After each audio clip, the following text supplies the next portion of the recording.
Welcome to Conversations in a Vintage Shop, a podcast from behind my counter between customers. Join me while I sit behind my retail counter and just have a conversation with you, or with myself. While I look out the window, observe what I see, things that are happening in the store today, throughout the week, and just fun little stories that I have from my time as a business owner. This is something that you find interesting, then keep listening, and I appreciate you.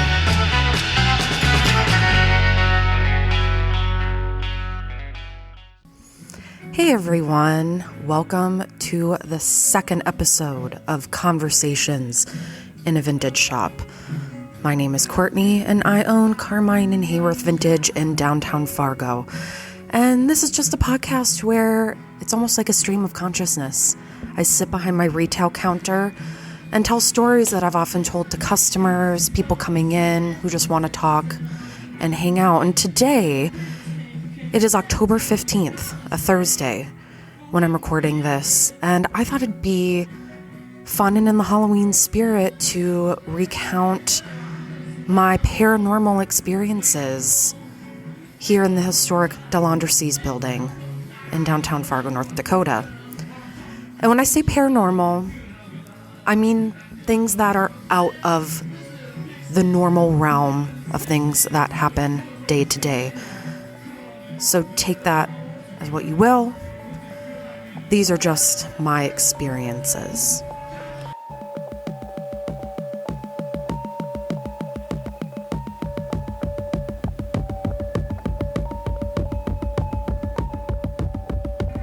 Now, I have to preface this with the fact that you may be able to hear some background noise. I do have music playing in my shop. And yes, I did consider editing it out. However, that's the point of this podcast. I'm literally in my shop during store hours, talking behind my counter. So think of it as just a different kind of ambiance. I'm keeping it in, but yes, I'm very, very well aware of it. So where I want to start with this is a little bit of back history about my history in the building and the history of the building itself. So the DeLendrecie building was built in 1879 by Onesime DeLendrecie and was located at 618 Front Street, which is just one door over to the east of where my shop is. And it started out as a shop called Chicago Dry Goods. Now in 1893, there was the Great Fargo Fire, happened June 7th, and it decimated many buildings and homes in downtown Fargo, including many on this block. So once it destroyed Chicago Dry Goods, DeLendrecie purchased the rest of the lots to the west of the block. And they built what is now known as the historic DeLendrecie building. And it was one of the first malls in North Dakota. And you had clothing, you had restaurants. It's now apartment buildings, multi-use, commercial, but it's a beautiful brick building, dark, dare I say a little creepy. But it's had quite a history. In 1972, DeLendrecie moved to what is West Stakers shopping mall in Fargo, and it was the big surge of indoor shopping malls. And that's when it turned into more commercial and living quarters. So where did these ghost stories come from? I wasn't aware that this building had a haunted history until my shop moved in here in June of 2018. And I was in the basement, the lower level, in this little dark corner. And I rented out a lot of my vintage pieces, so I was there many times by myself. And I had never experienced anything. I was in the downstairs basement space for about a year and a half, almost 2 years, and I never experienced anything. Yes, it was a little creepy leaving at night and it was quiet. You could just hear the atrium music playing. But I never really got any weird sensations when I was down there. That wasn't until February of 2020 when I moved upstairs to 616 Main Avenue. And that is still connected to the DeLendrecie space. It's a big building and it extends half the block. So when I moved to this space, again, I never experienced anything weird, creepy, and I love myself some ghost stories and paranormal, so don't I wish that were the case. But it just wasn't. I never had any issues whatsoever. That was until July of 2021, when construction started on a little corner restaurant in the basement of this building that was formerly the VIP room restaurant. And construction started to create what I think is going to be a wine bar. No one really knows at this point. You probably have a better guess than I do, but that's not the point. The point is, they gutted this beautiful, historic restaurant. So it's studs, drywall, the usual construction stuff. And that's when I personally started to notice some really odd happenings in my shop. And I'll tell you exactly what I experienced and what I later found out.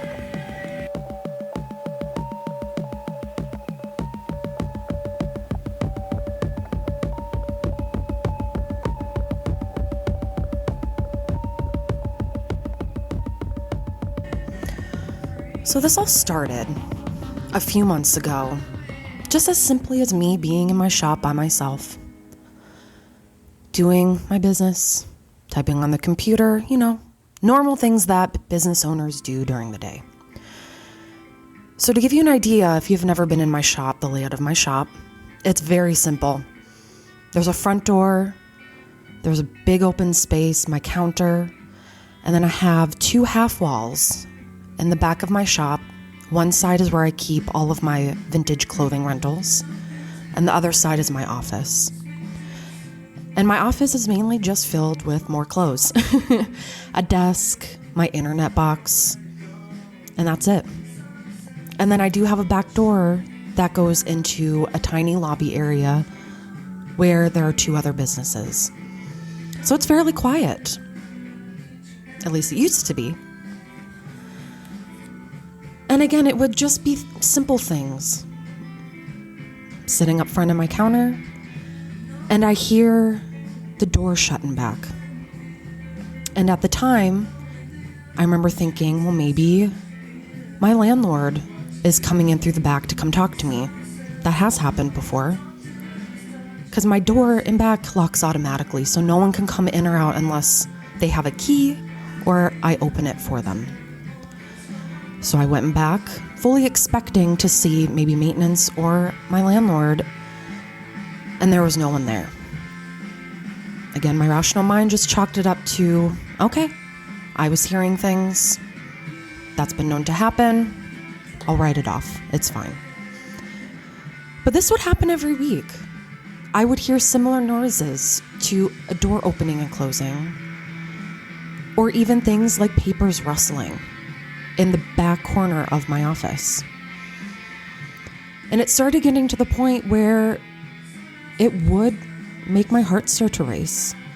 Because again, I'm here by myself. There's no one in here.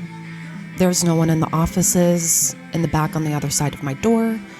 No one can come in and out of that door again unless they have a key or I physically open it for them.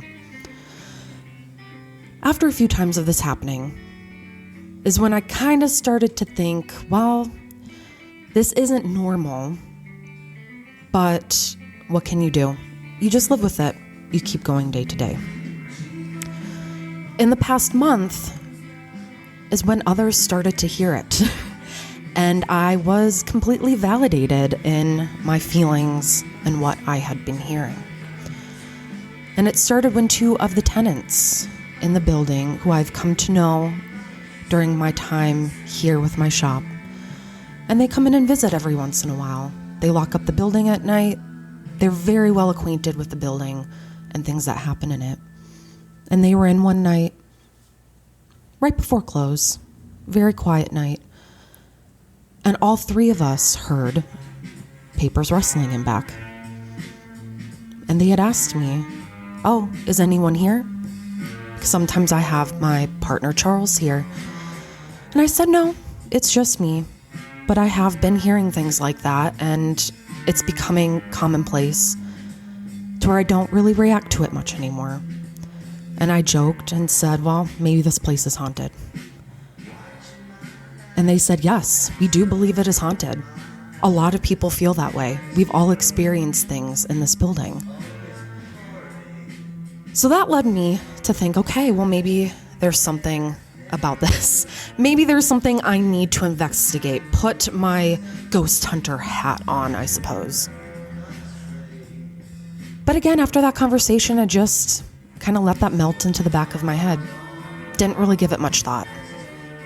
Until a week ago, I had two of my friends in here, and it was a gloomy, very, very slow Saturday. I mean, no one was coming in. It was a ghost town. It was stormy outside. I mean, the perfect setting for a good ghost story. And they were standing here. It was quiet. And all of a sudden in the back where my office is, we heard what I had thought sounded like a rotary dial to a phone. That bring. Not a very good imitation, I apologize. And they both heard it too, and we looked at each other at the same time, and they had asked, "What was that?" And I told them, "I don't know. I've been hearing things like that all the time." And to them, it actually sounded like an old-fashioned cash register. That ring, loud noise. And it was loud. It wasn't faint at all. I went back again and I checked, and there is nothing in my office that could possibly have made that noise. I don't have a toy cash register back there. My shop phone was up front with me. It's digital, not a rotary. I don't even own a rotary phone. For a vintage shop, that's rare, I know, but I don't own one. So it did kind of have all of us a little freaked out, especially since it was raining and really kind of creepy outside. And previously, a few days before that, I had, and this is one that keeps escaping my mind for some reason, and when I tell you what it was, you'll be confused as to why I keep forgetting. But I was, again, closing one night, and I had walked past two of my card racks that are in the front of my store, and they're spinning ones. And I walked past just to go straighten up some of the sunglasses that I have in my shop. And in the corner of my eye, I saw one of the racks spinning quite fast. I mean, not fast to the point where it makes you dizzy, but enough to where it's as if you gave it a good spin and it spun around. And I watched, and it went on like that for about 15 to 20 seconds. Again, my rational mind looked at it and thought, well, my flooring is uneven. I did walk past it. So maybe the combination of me walking past it, I walk fast, so I do cause a bit of a breeze. So either that, or maybe I got caught on it and my sweater had knocked into it and it started spinning.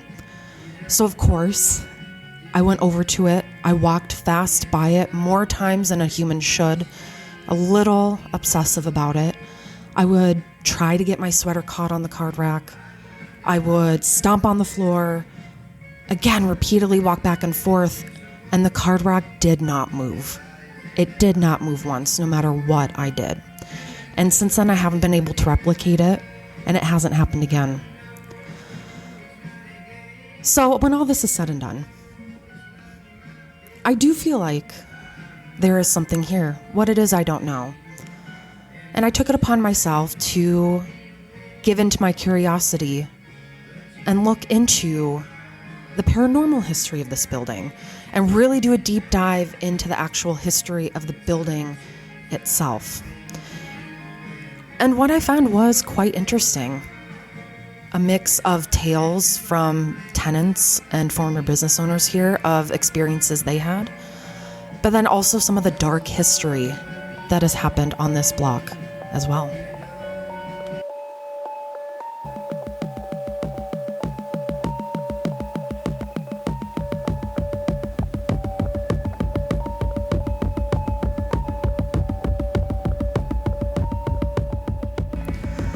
Upon doing further research, I didn't realize how many ghost stories were swirling around the DeLendrecie's building. I found articles, going back to maybe the 80s or 90s, describing some of the experiences people were having in this building. And one notable one came from an article, I believe it was in 2017, from the High Plains Reader, about the restaurant that was downstairs, the VIP room, and how workers and patrons there would see a veiled woman apparition walking around in their storage area and around the restaurant. And rumor, possibly legend, has it that this veiled woman had pointed to a place in the restaurant where they ended up uncovering some old gold coins. Now, whether or not that's true, I couldn't find any verification. That was the first I'd ever heard of that story since being in the building. So whether it is just urban legend or fact, we'll probably never know. But I thought that was interesting, that others had even said that they've seen apparitions, heard ghostly phantom noises, the service elevator moving on its own when no one's in there, doors closing behind people, voices in the night. And I thought that was interesting. Every old building has their stories. Whether it's true or not, I feel it's pretty inherent when a building has a certain age to it. Ghost stories are inevitable. I mean, when's the last time you heard about a ghost story in a house that was built in 2015? Doesn't happen too often. The creep factor has been taken out because old buildings are creepy. History can be creepy. History can be scary. And that leads me into the history of this block and this building that is darker than just the surface of when this building was built and the shopping center that was in it. This block itself has had a lot of really bad history on its side, and history that actually did kill.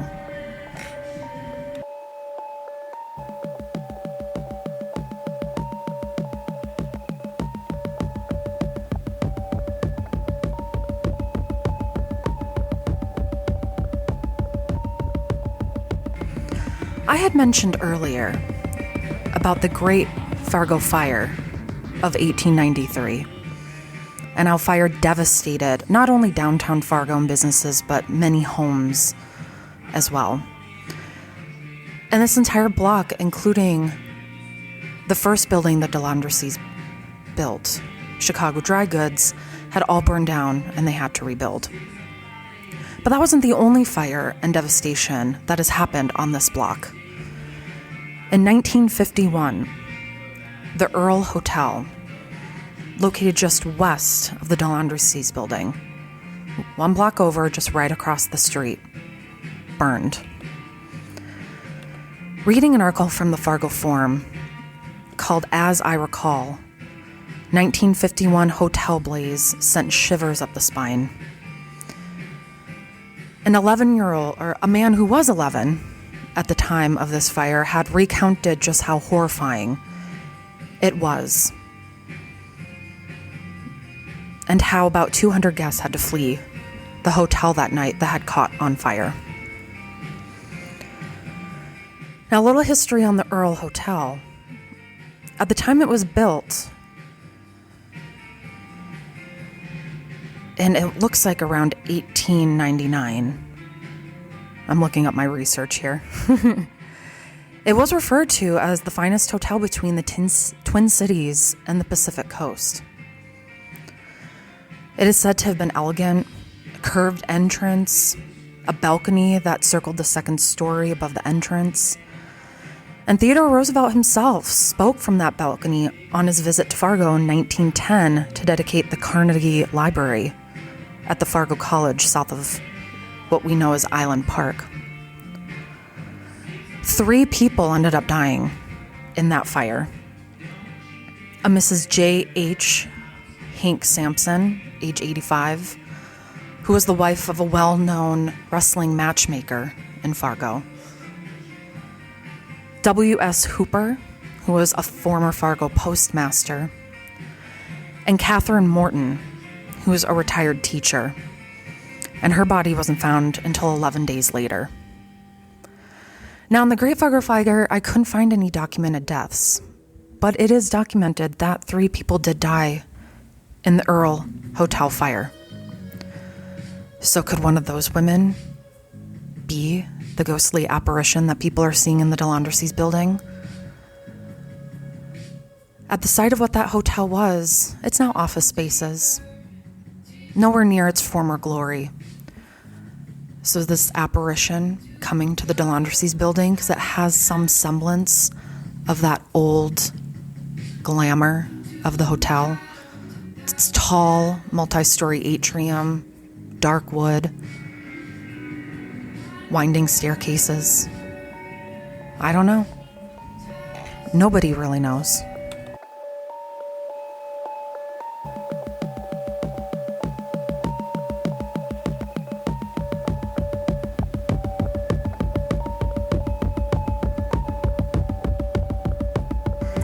All right, everyone, and that concludes my personal ghost stories from Carmine and Hayworth Vintage. And we'll see, maybe there'll be more to come. Maybe this episode will need a part 2. I'm kind of hoping so. But anyways, thank you so much again for listening to the second episode. I feel like a big girl now, real adult. But stay tuned because we're shifting gears a little bit. Next week, we are going to be diving in to the topic of vintage and size inclusivity. 2 things that sometimes just don't go together. And this is a conversation I have had with many of my customers coming in, and you might be interested to what I have to say. Not everything is as it appears. So if that's something that you may be into, and stay tuned next week. Thank you so much again. Thank you for listening. Thank you for taking this time out of your day to hear me talk. Some people like it, some people want to shut me up.